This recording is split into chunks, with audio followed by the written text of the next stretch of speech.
Welcome to Authentic Moments. Listen in as we engage in conversations about a range of topics surrounding diversity, equity, and inclusion.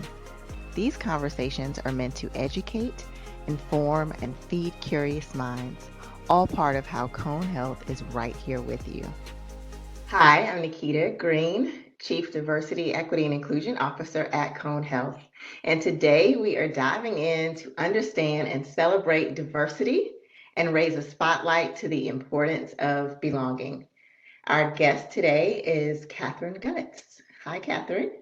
Hi, Nikita. It's so nice to be with you. It is great to have you too. Can you tell us a little bit about who you are and what you do? Sure. I have the good fortune to work in the technology space. And so I work for an organization called Live Person. We are a leader in conversational artificial intelligence. And I have the role of head of inclusion strategy. So basically, I look after our global framework and approach to diversity, equity, and inclusion for the organization. Awesome. So you're definitely the right person to talk to today. A part of what we, as I said, what we want to do is not only celebrate diversity, but we also want to make sure that we understand what are we talking about. We throw these terms out all the time, right? It's definitely something that you've heard a lot, especially in the last maybe 2 to 3 years. And so we want to make sure that we know what we're talking about and hopefully that we're celebrating diversity with understanding, right? So let's dive in. We sometimes, in error, we use diverse as an adjective to describe people, right? Mhm. And our minds may also think of race or maybe even gender when we hear the word diverse. So, what ways can people be diverse, and what does diversity really mean? Yeah, I'm so glad that you asked this question because I feel like we talk about this on our teams too all the time, right? Which means this isn't just beholden to one industry. Like this is the conversation, and I think everybody needs to be able to unpack this. And so when I think about like what diversity means, just to make it really simple, because it's a really broad description, but it just basically means like the richness of our differences, right? And I think the thing that is most important that I try to impress in our group is that diversity is not an individualized trait or thing, right? Diversity has everything to do with the differences within a group. And the way that we kind of, categorize or think about what those things are in some of the common ways that you talked about, right? So we think about things like race and ethnicity, we think about things like gender identity and sexual orientation, disability status. But there are also so many more, right? Things like age, different lived experiences. Where have you learned? How have you learned? What are the things that really shape and inform how you see yourself and how you see the world? Um, and all those things, are unique to each individual. And together, those differences become really powerful if you allow them to be. I love that you said the richness of our differences because I think we could stand to think about it in that way a lot more that there's actually value in us being different. How does diversity add value to our organization? Yeah. I love this question so much. I will try to be concise. Um, but I think that first and foremost, what's so important is that diversity inherently exists, right? And in order to really realize the value, you have to recognize it and you have to value it and then you have to use it. And I think that that kind of the action of that and the verb of that is what creates real value for people, right? And so if I think about, the work that we do, and we're also in the healthcare space, right? If we're trying to build better ways for patients to connect with their providers, and we don't understand what patients really need and want and appreciate, it's going to be really, really difficult to build something that's useful. Right. And so we need a lot of different perspectives, lived experiences, ways of problem solving, ways of thinking in order to really meet the demand, right, of our end user. And simply having those differences in perspective is not transformational. right? It's important, but if you don't activate them and you don't create the space and protect time to really value, even if it's in like making room to take a little longer to make a good decision, right? Which in the tech space is hard to come by. Time is such a commodity. But like those are the ways that you can really extract the value from all the differences on the team. Um, and when you don't, it's a huge missed opportunity.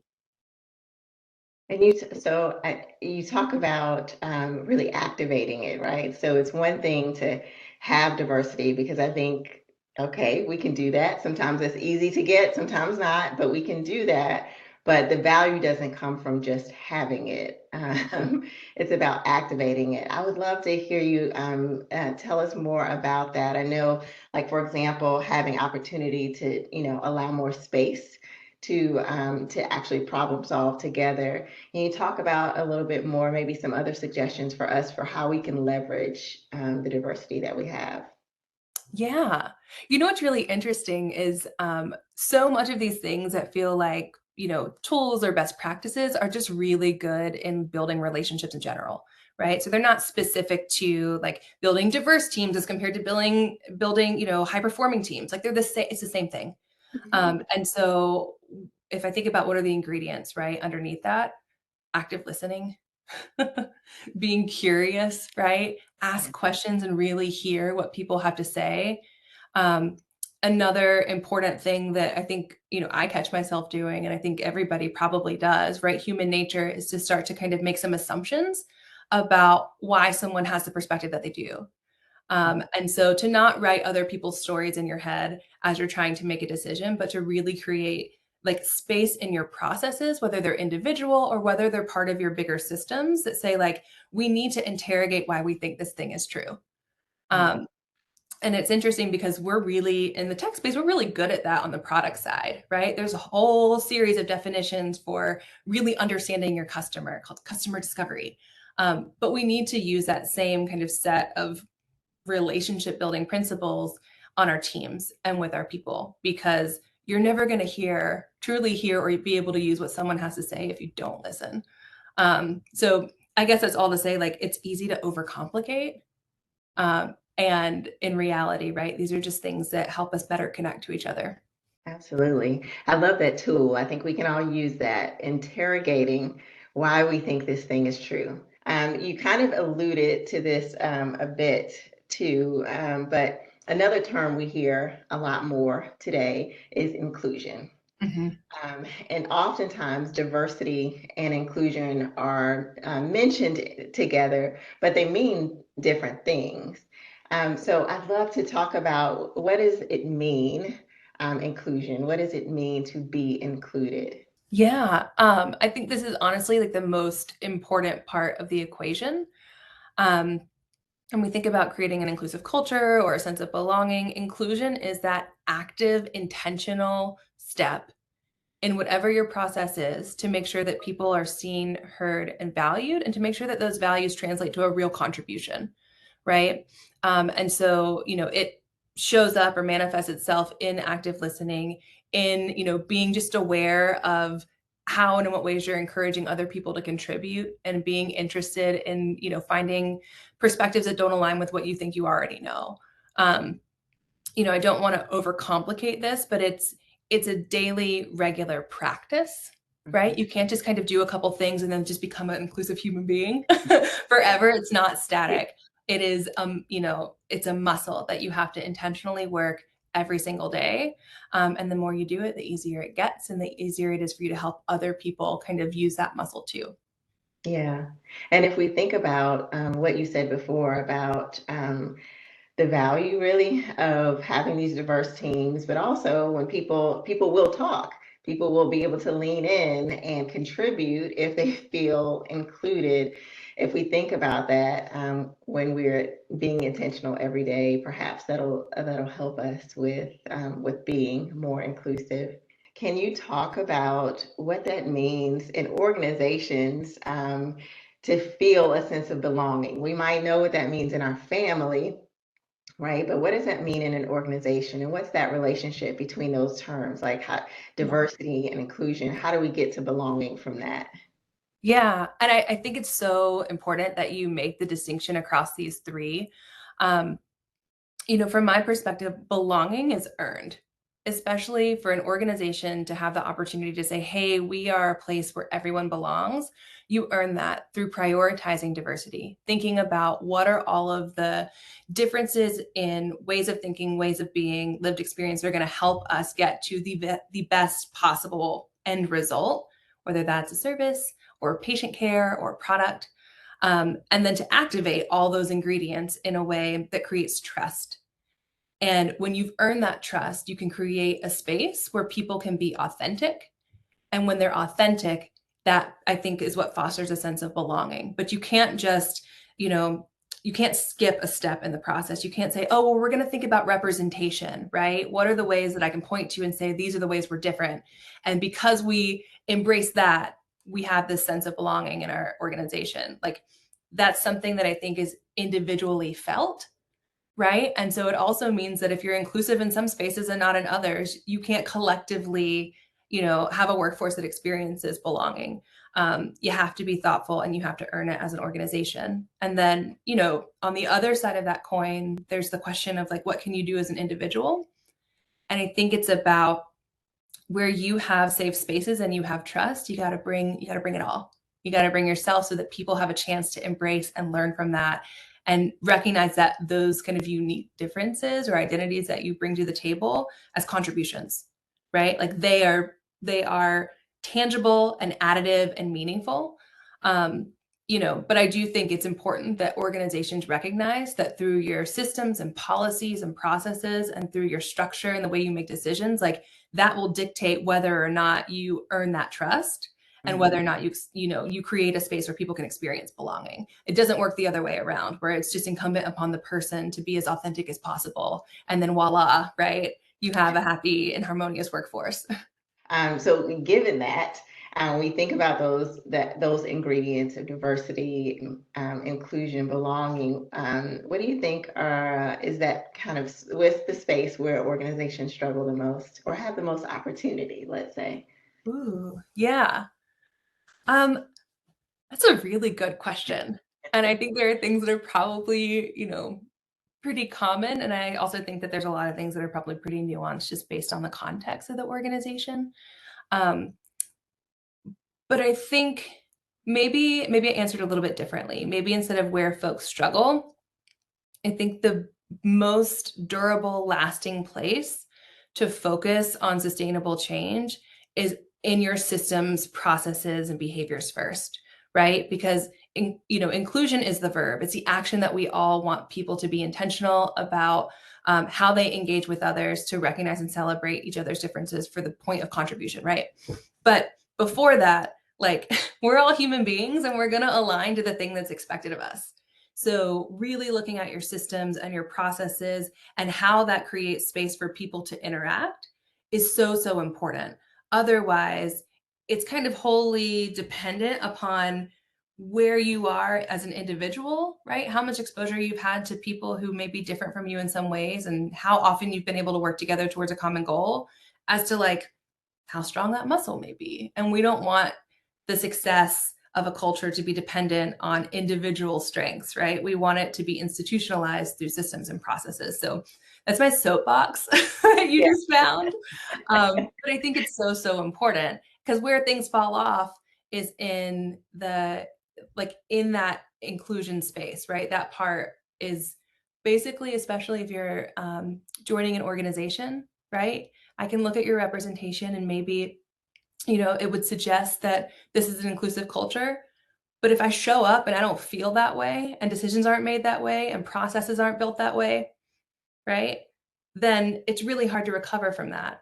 Um, so I think that there are ways to kind of get folks to row in the same direction that make that active inclusion just more innate and more natural. The other things that I wanted to mention about understanding diversity, particularly at the organizational level, right? When you think about setting goals and measuring progress, is there's some information that our systems and our structures are already set up to measure and understand, right? And so that's why you see a lot more kind of tangible focus on measurement for things like race and ethnicity, right? Because the EEOC, right, and the federal kind of guidance around hiring gives us the opportunity to capture information on candidates as they come through. So we understand some of these dimensions of diversity or representation or identity easier in some senses than in others, right?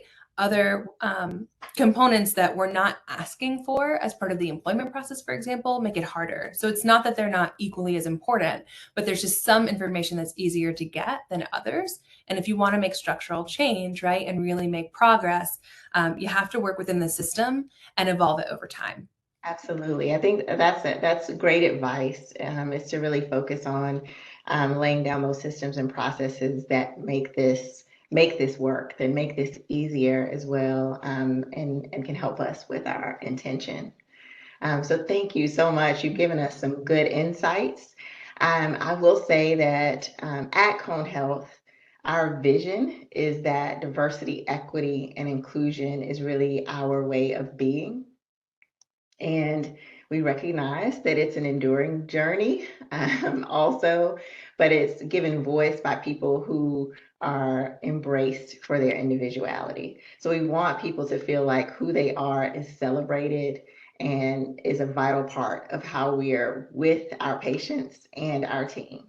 So we want everyone to know that you belong at Cone.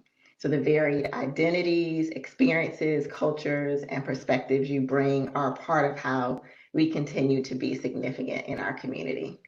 So in honor of this conversation, thank you so much, Catherine. And in honor of all of the individuals who move our mission forward, we want to take a moment and celebrate and take a look at just a few of the great people at Cone Health and the unique value that they bring to our team.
Thank you for listening to Authentic Moments. To hear more episodes and receive information about our diversity, equity, and inclusion efforts at Cone Health, click the link to visit our SharePoint site.